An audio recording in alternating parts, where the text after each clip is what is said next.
खबर शामिल करते हैं आईपी न्यूज के सिटी रिपोर्टर सियालकोट मियां मोहम्मद बशीर से।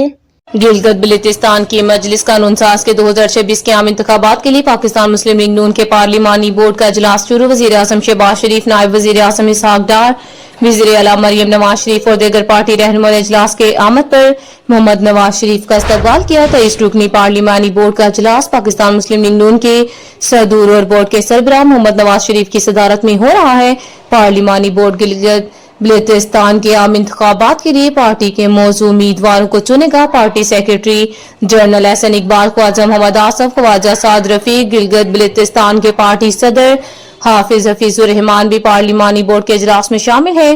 पार्टी के सीनियर रहनुमा senator Pervez Rashid, Rana Sanaullah Khan, Maryam Aurangzeb, Anusha Rehman, captain retired Mohammad Safdar और चौधरी बरजीज ताहर भी बोर्ड के इजलास में शरीक हैं।